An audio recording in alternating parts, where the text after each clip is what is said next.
Welcome to the 6th episode of Positive Perspectives on Accounting, the virtual seminar series that explores the enabling aspects of accounting in society. After several episodes on the impact of COVID-19 on the accounting education, we, that is, Roel Boomsma, located in Sydney, and Leona Wiegmann, located in Melbourne, will shift our focus back to academic research in accounting. In today's episode, we have the pleasure of talking to Professor Ian Thomson about his research on accounting for sustainable development. Ian is Professor of Accounting and Sustainability at the University of Birmingham. He's also Director of Lloyds Banking Group Centre for Responsible Business and Chair of the Centre for Social and Environmental Accounting Research Council. He has been researching responsible business, sustainability and issues of accountability since the early 90s and has published his work in leading international accounting journals such as Accounting Organizations and Society, Accounting, Auditing and Accountability Journal, Critical Perspectives on Accounting, Management Accounting Research and the European Accounting Review. Now, providing a complete overview of Ian's research would take up most of this episode, but it includes studies on cleaner technology, industrial ecologies, stakeholder engagement, risk governance in water and salmon farming, climate change, accounting and activism, human rights abuse, international development, and sustainable development indicators.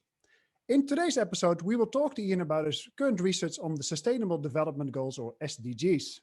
Ian, thank you very much for taking the time to talk to us. For those who are less familiar with today's topic, would you mind explaining what the SDGs are? Okay, thank you for that introduction. I didn't recognize myself there, but yeah, the Sustainable Development Goals are, I think, a really interesting development. There can be many things to many people, but at the core, in 2015, following a reflective period after the Millennium Development Goals, almost all the countries in the world sat down and agreed a vision of the world that they would like to see in 2030 and beyond.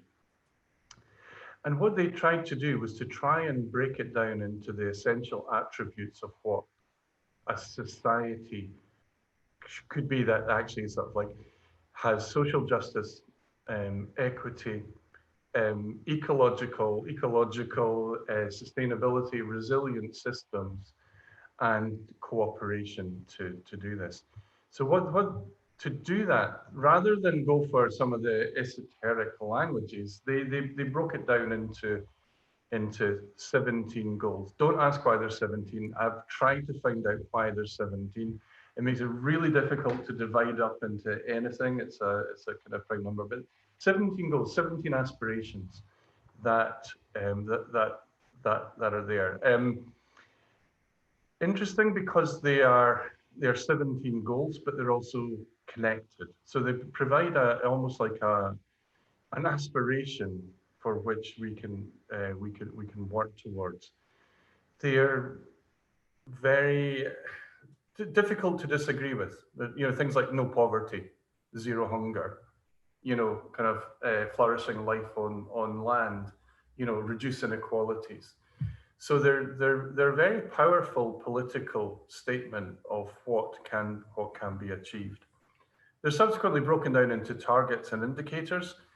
That's where it starts to get a little bit more problematic from an accounting perspective, because we all know what you measure, how you construct values, how you do things, a kind of problem. But at their core, there is this vision of what we can achieve. It's been very rapidly adopted into public policy. You find it in procurement contracts. You find it in targets for different government agencies. Virtually all the countries have produced a voluntary national report on their progress towards it. And there's an underlying strategy to to transform things. We're just past 5 years of the introduction of them in 2015, and yeah, they're there. I mean, we can talk about how you can start to conceptualize them and understand and how to do that, but I think we'll kind of move on. But it is important, I think, to recognize that they're political, they're pragmatic, they're imperfect. There are clear biases within it. It largely reflects the kind of the power structure within the world. But as a statement, as a powerful, simple statement of what sustainability is and how we can start to work towards, it's hard to think of a good starting point for analysis. Certainly for the work, having worked in sustainability for a long time, actually saying, having to go, and I suspect other people will find the same thing. Oh, I do sustainability. What's that? Good point. Then you say, well, is it deep ecology? Is it this? Is it that? Or you can go, no, actually tell you what, here's a starting point. There's 17 goals that we want to achieve. They're interconnected, and we can start working with them as a way to do it. And actually, I mean, apologies if there's any kind of like business management people here, but some people love a goal. You know, I don't like sustainability. Here, man, here's a goal. Let's get gender equality. Hey, yo, whoa, let's work towards it. And the language of goal-orientated achievement has actually said, you don't start arguing about, oh, are we talking about ecocentric, anthropocentric? Are we nest, green, deep green line? These are all really important. But actually, if you want transformation, you've got here 17. You know, you can break it down into, you can write them all in a bullet point on half a page. That's a kind of a powerful kind of device to frame so much more. So you do see it sort of as an enabling exercise as well. Absolutely. I see it as a really good way to frame the sustainability problem space. In fact, what I've kind of, I kind of like don't use the goals in isolation. I have what I call the unsustainable development goals, which are the opposite. So like the shadow of the UN Sustainable Development Goals, and actually use them to define a problem space. So where you've got kind of like no poverty, we've got endemic poverty. Where we have life underwater, we've got death underwater. Where we've got peace, justice, and strong institutions, we have war, conflict, and lack of kind of cooperation. We've got climate action, it's there. We've got clean, affordable energy. You've got dirty, unaffordable kind of energy.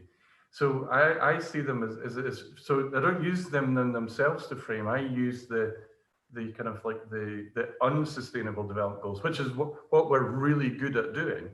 You know, we've managed as a society to collectively hit every single one of these goals and surpass them in an amazing way, you know, across the globe. And then you create this space between the unsustainable development goals and the UN Sustainable Development Goals. And we look at how we can move towards them so that we can frame our thinking.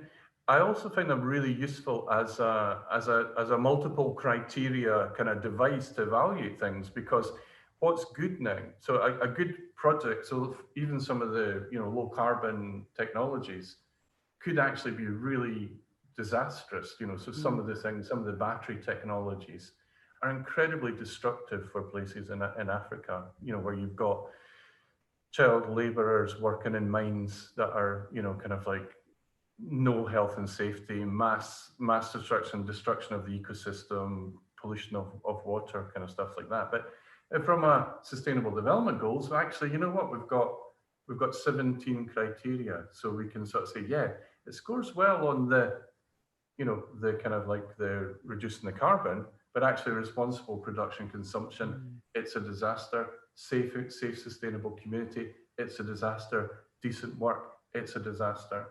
How does it kind of look? What's its poverty impact?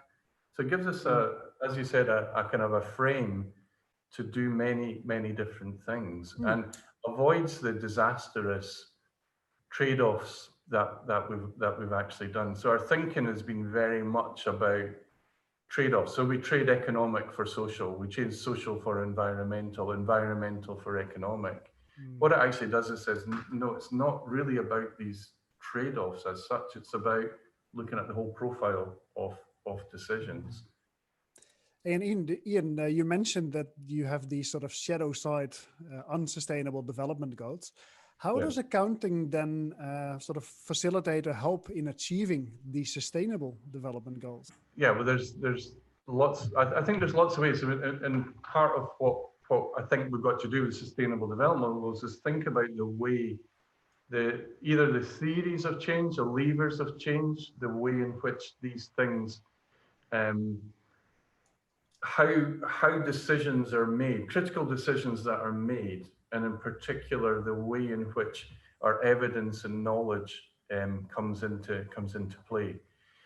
So very much we can look at accounting in, say, for example, infrastructure design and evaluation. So we have a body of research which looks at how we evaluate these projects. At the simplest level, we have, net present value, which is pretty useless from most perspectives, particularly over the longer term. But from a sustainability perspective, it's just like, it's like, if you imagine, it's like making a decision on what to do whilst with your eyes closed, your ears shut, one nostril block, your mouth up, and really, really thick gloves on it, and you're basically you're switching off so many senses to evaluate. So we can look at how we make decisions. We can do two things. We can look at accounting that also not punishes, but actually restricts choices that take us, away from the unsustainable perspective. So it gives us a direction by which we can interpret our data. So it allows us, I kind of think it's quite useful as a norm. So we have data, so we can also use the sustainable development goals as norms to set benchmarks. So we can actually say, well, when a number moves one way, either through trend analysis, we can actually then say, oh, well, it's moving, it's wobbling, but if it's moving towards a goal, then it's there. So it provides a normative kind of set of thresholds or benchmarks that we can look at it. We can also use it in a way, classic accountability, and demand that businesses, political institutions, regulators, charities, anyone look at what is their impact on this framework, and actually almost use it as imagine this as a thought experiment to consider each sustainable development goals as a T account, as a bookkeeping, where every transaction you say, this cost me this. I improved poverty, I reduced hunger, I improved kind of gender equality, I did nothing for schools, I kind of made the community I exist more dangerous, I kind of like contributed to economic growth, I did a wee bit investment in infrastructure, and kind of like so on. So you can then look at the consequences. And in fact, there's a couple of social enterprises that are actually they're producing impact algorithms. So along with your invoice, you actually get a statement of the impact against some of the sustainable development goals. And there's a development of technologies which I'm kind of seeing using AI as ways to actually to do that. So you get 18-dimensional kind of impacts. So there's ways in which we can do it. We can use, some of my kind of research is using kind of like activists, kind of like external accounts, counter accounts, all these different things. They're also a really good way for activists to kind of critique what a business is doing. It provides a really strong counter narrative in that framework where they can say, well, look, you're not telling us anything about your impact on these different components, which are considered by the government, not by me, but by the government, by the United Nations, by all these other groups, as the vision of what it means to be a kind of like a successful nation.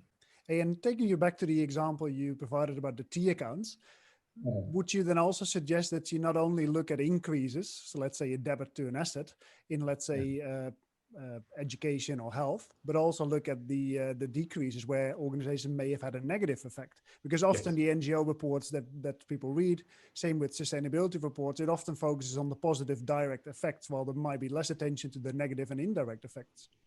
Absolutely, and I think that's where they can provide a very powerful accountability, for accountability. We've been looking at not just the sustainable development goals, but trying to look at the intersection with things like resilience science and social ecological systems, earth systems, governance, and planetary boundaries, which are actually embedded within the origins of the SDGs. But we're sort of trying building a kind of an accountability framework where you look at the systems, the SDGs is representing as proxies for systems that the organization interacts with. And for that accountability to look at the systems upon which your current business is dependent upon, the kind of SDGs that you have control over, direct control over within your organization, you can directly impact.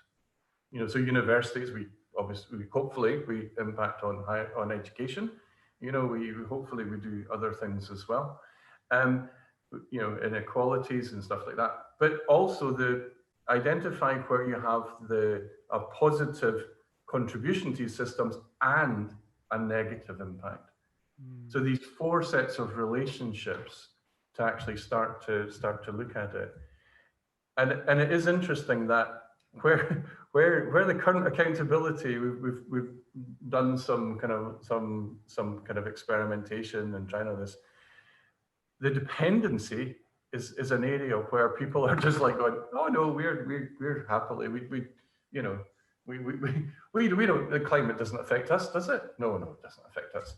And actually the positive areas, so actually there's been a drive, if you like, I suppose there's maybe a sense of success of some of the the accountability stuff, is that we've been surprisingly a lot better at forcing organizations to talk about some of their negative consequences. Yeah, Ian, you were talking about interconnectivity between the Sustainable Development Goals, and you're also currently involved in a collaborative study that looks at the ability of accounting to represent an appropriate level of interconnectivity. So could you give an example of the interconnectivity between the SDGs and explain why the integration of interconnectivity into accounting for sustainability is so important?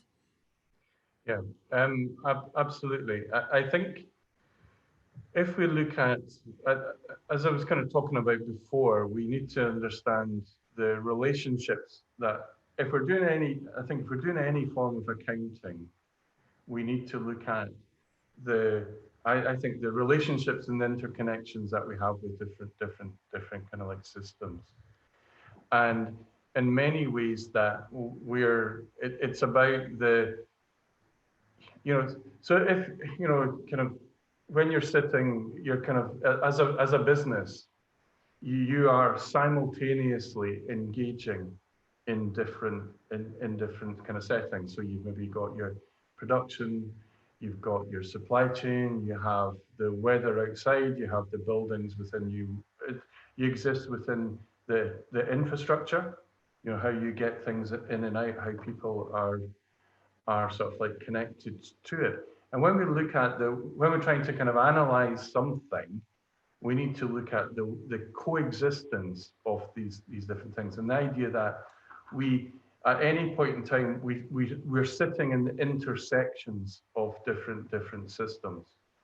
And so if we start to see something like a business as existing within the intersections of different systems. So it's intersections of education. So we think of the accountancy firms, they are kind of like, they are dependent upon education systems that kind of go back over time, or some of them are shorter. We look at things like regulations, court systems, so SDG 16 is often overlooked, but actually it's fundamental to things like contracting. It's about kind of trust. It's about enforcement. So that we've got, so that we got that connection there. We're obviously dependent upon the natural environment, for things like the air we breathe, the water we drink, the the food, the the ecosystem services that are actually kind of provided without them that wouldn't exist. Other things like infrastructure. So we're wholly dependent upon the kind of like the infrastructure that exists, or we want to do that. We've got things like the communities within which we, in its crudest sense, that we provide value to through providing our services, but also who construct the kind of the raw materials, the components, the workers, those people who share in the pollution that we create and the harm that we actually kind of do as an organization. So so at any kind of like point in time, these are the, in some ways, the realities of how things kind of interact. Often in accounting, we choose to ignore many of these and just select some of them. Whereas what we can actually do with the SDGs is actually look at how these things interconnect. And what's really important is through this interconnection is thresholds. Because what happens is when things change, you think something like we were talking earlier about Sydney as a city, it's fine. It's existed in a particular structure for a time. People in Sydney moan about certain things. They moan about the transportation. They moan about the cost of beer. They moan about, you can't get from one place to another, the price of housing, I suspect, or various things like that. Areas which are dangerous, areas which are really kind of like boring. But then you have a kind of a temporary balance, and then suddenly you get the bushfires and the weather, and suddenly Sydney and California and other places realize that they're highly dependent upon the trees round about them not exploding into fire. And it's about, but that's an area that's a kind of a connection which was ignored because it wasn't immediate. It was a slow moving kind of area. Then a threshold is crossed, and suddenly you have this what previously was seen as not a relationship suddenly becomes critical. So it's about managing the relative importance at any kind of point in time. At the same time, being aware of these other systems that you're not measuring, you're not monitoring, you're not accounting for. Because we'll often talk about risks and things, risks and uncertainty. That's where the risk comes. The risk comes from the places you're not looking. And you mentioned that you feel that the current accounting systems don't tend to capture this sort of interconnectivity. Is that correct? Yes. I think a lot of the accounting techniques are effectively linear. That they talk about. They're normally a two-party transaction. Goods go that way, money goes that way. But we don't look at the consequences of that transaction. We capture it in time periods as well. So we impose months, quarters, 6-month, annual kind of chunks and things. So we tend in accounting to put things into categories, and we spend all of our time. Should we capitalize that research and development, or should we expense it? It's either one or the other.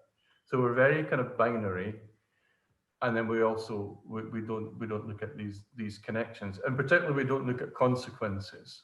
And I think that one of the things we can do is to look at, when we have a decision, to look at the consequences over time. And to understand these consequences, we need to look at the interconnectivity.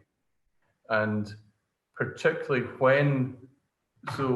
at what point in time is something the most important, constraint over what it is we do.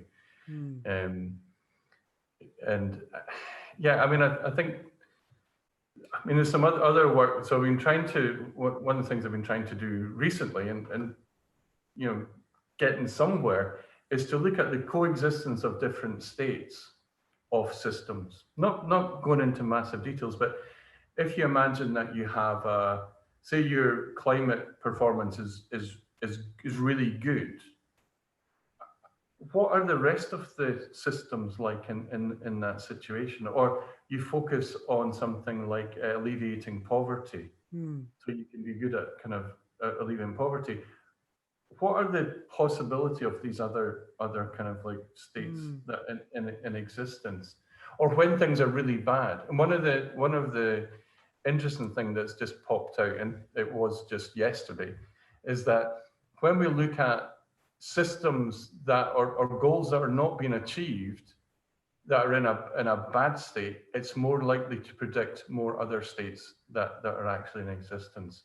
So if we were to look at the four, which are poverty, education, clean, affordable energy, and safe and sustainable communities. If they're in a poor state, each of them will affect about 10 other sustainable development goals. And these goals include like the natural environment. So there's a relationship between bad situations that's actually there. Interestingly, if we go and look at systems which are in good states, there's only I think it's about 3%. So if you're doing well in any one of the goals, you can actually have about a fifth of the system states in a bad position. So that suggests that from looking at interconnectivity, the better things to do is to sort out the real messes, to focus on the big problems, rather than trying to get one system in a good place. So climate change, for example, is negatively related with most of the other goals, and responsible production and consumption. So if you actually have good climate change performance, or actually it's the other way around, if you have bad climate change performance, actually a lot of the other systems are in a good position. Wow. So the two things so if you're actually looking at, if you're picking one thing to predict whether or not there's problems, is look for the countries with low climate emissions as they're currently measured. You will find out they're the ones that have the worst performance on the other ones as well. Wow. Things like low levels of waste and different things like that. 12 and 13, who are the ones that you think you'd focus on, actually you can get good performance by being bad at all the other ones. Right. You mentioned that the current accounting system sort of failed to capture this interconnectivity. Based upon your research, can you say anything about more appropriate ways to account for sustainable development? Yeah, yes. I think that we need to, how do we, it depends at different levels. I think, I mean, I'm kind of like a management accountant. That's my kind of like, so worked as a management accountant. I kind of trained as a management accountant. So I tend to my kind of preference is to look at kind of decisions in situations like that within there. And I typically see things like we start off at the granular level of transactions and decisions, and then we can build up. If we get the consequences at that stage, we obviously need to share the knowledge. We need to kind of engage. There's accountability issues which are there, but I think that trying to look at multiple dimensional evaluation of decisions is really critical. Particularly starting to account not for the historic cost of a transaction, but actually to complement that with the consequences of that decision on different systems, and the way in which it is, and the goals are quite good ways to actually to do that. And if you like, if you could imagine that every decision you ask at least 17 questions of it. So you want to change your supplier. We want to kind of like to change that. Okay. And poverty, education, and kind of gender, water, economic growth, union representation, communities, infrastructure, inequalities, impact on responsible production, impact on consumption, impact on climate change, impact. I know it sounds it's difficult to maybe edit down, but the point is, if you just think about asking 17 questions, it doesn't actually take that long. to consider the impact of it, Yeah. and on each one, and then you do it at a granular level, and then you kind of like start to build up an accounting system that actually captures these impacts, and then build them up through the kind of like through the system. So it's about multiple criteria evaluation. It's about changing from looking at a simple cost benefit to a profile analysis, to looking at kind of patterns and relationships, and in particular looking at the impact you have on on not you, you know, so accounting for the not you in that space. And would it also apply to accounting research, that when we study issues of sustainability, that we should also not just zoom in on one of the SDGs, but look at multiple? I do think that, and I think one of the reasons why we're looking at interconnectivity is to really to make that point, to sort of say, well, so is it possible? And it does seem to be, and I mean, I'm using the data from just using it, there's not much kind of data sets, but using the different countries. You know, so there's 190 countries. We have most of the data points, over 300, the 200 kind of like indicators. So playing around with that. But it is possible to move something into the excellent first class mode in a system and still have kind of like 16 other goals in a dreadful state. And when we're sort of like, so one of the things to do this is to demonstrate that when you focus on one, it's like becoming, it's a bit like being like an academic. You know, we have some kind of colleagues who are absolute geniuses at one thing. They spend their whole life, you know, like, you know, I include myself there. You know, you've got all this kind of this laser-like focus on sustainability, but then, you know, you kind of like you walk into walls or almost got knocked over by cars because you can't necessarily function in busy kind of like busy traffic areas, or you get on the wrong train or something like that. The point is that is absolutely the wrong. The research I'm doing just now indicates it's totally wrong to focus on one. You know, it really just it doesn't make any sense.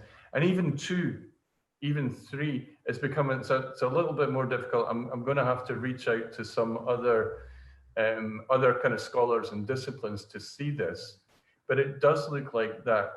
You know, there's patterns and configurations which are relatively robust, and certainly just with this, you know, spending about 3 or 4 days looking at it, there are 4 things which can predict, if they're in a bad state, can predict the other ones.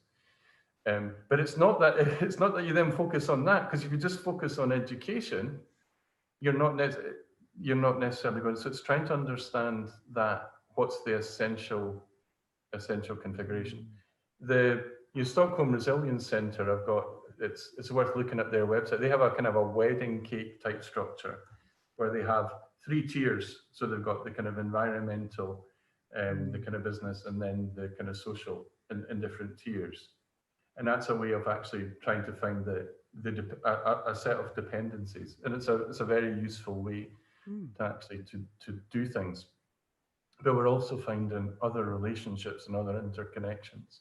You just mentioned the term resilience, and you used that from the literature of socio-ecological systems. So what can we learn from this literature, and what would be the implications of shifting to accounting for system resilience when it comes to SDGs?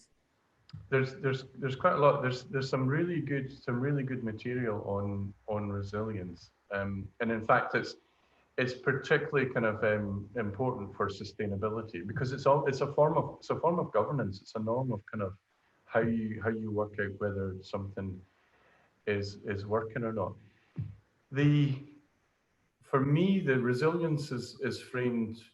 There's a few things. One, it's about dynamics of systems, and it's about the interplay between the systems, and it challenges the notion that there's a natural equilibrium.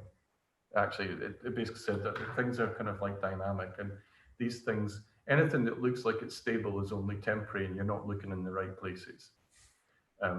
So that idea that, you know, you need to keep this adaptivity, you need to look at all of the things, you know, the mantra of like slow ecological violence comes from kind of resilient system, that you can, there's a difference between blowing something up or just slowly poisoning it, you know. And the thing is, you often only notice you've destroyed a water course when it's dead, even though your actions have been kind of going for a period of time.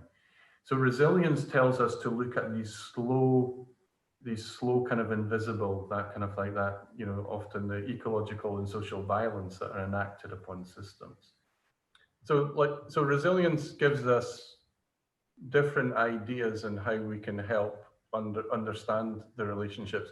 So for example, I, you know, very much looking at, when we look at the sustainability of an organization, I think we need to stop moving away from thinking about making an organization sustainable itself, but actually making sure that the impact of an organization ensures the resilience on the systems within which it operates. So that rather than sort of like saying, well, and what would sustainable water use look like? It's very difficult to actually come up with a generic answer other than, you know, if we could make the, so there's many different solutions depending whether you're in a desert or whether you're, you know, you're in, you know, the west coast of New Zealand, you know, the highest, you know, rainforest and things like that. But what you can say is that if an organization doesn't make the underlying kind of hydro system less kind of resilient, it enables it to kind of persist over time. That's what we should be doing. So we should be moving towards, so the resilience type things tells us to say we should be looking at the consequences, the impacts of our actions and decisions on the capacity of other systems in themselves to continue to exist. So that it very much changes the norms over what we're trying to do. And I say the thing to do with like panarchy is that it's where the kind of the power lies. So, you know, if going back to the example, so like Sydney and California, there's power now lies in the bushfires, you know, and that has the ability to impact upon the life in Sydney, but also other things affect it as well, you know. So you know don't talk too much about COVID, but again, that's something which comes in, and so the power of a virus to change. So when we're looking at things, we see this connections and these kind of this domino effect. So you use this a lot in resilience, is these ideas of the dominoes, that one system trips another. I mean, a little example is to do with football club. So I'm doing some research with football as well, and we've been looking at the resilience of a club. So a particular football club who went through an existential crisis, so they were about to go out of existence, and actually say, well, why was it in this? I mean, they've never been good in terms of winning trophies. They've never really had that much money. They've never really had, you know, a massive kind of like global following and things like that. And you know, they've you know, they were sort of embedded in the community. They were sort of okay, you know, fourth place. Yeah, let's be fourth, just below the medals and all that sort of thing. But what we kind of found was that when you knocked that balance off with an overseas owner came in, they actually, what happened was his actions slowly killed off all of the systems upon which the club depended. To the extent that a similar crisis, like not paying their tax bills, which is quite often what sports clubs do, they don't pay their taxes, or they don't pay some of their creditors, and a lot of times they get away with it, and other times it just suddenly crashes crashes and burns, and then you've got this system here. And when you actually look at it from, when you looked at it from a sport of success, because what this person came in, lots of money, oh look, they started winning games. Everyone thought, hey, this is wonderful. And it goes back to this thing about concentrating on one or two things. So yeah, it was wonderful until they started losing games, until they decided the same kind of like manic, charismatic, idiosyncratic decisions that made them win. It was kind of mostly chance. The same decisions then made them lose.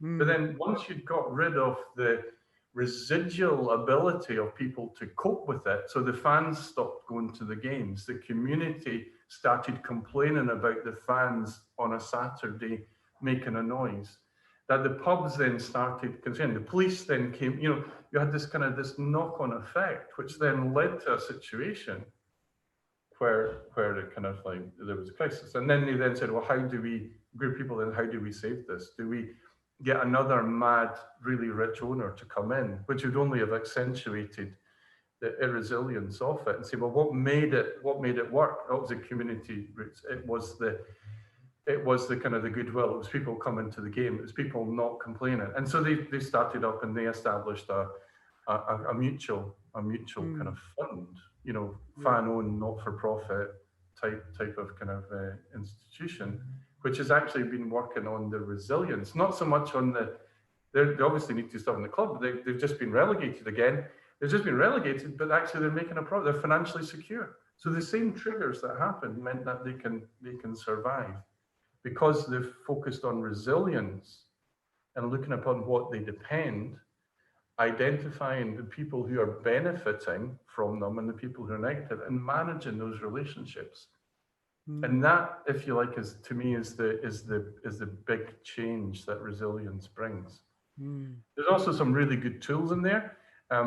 What if people look at, there's a Resilience Alliance, and they've got this resilience assessment workbook, which I thoroughly, you read it and you'll think it was written by social and environmental accountants or critical accountants as well, because they're talking about power, they're talking about stakeholder, they're talking about regulations, they're talking about marginalizations. They're talking the same language. We have friends in the resilience space.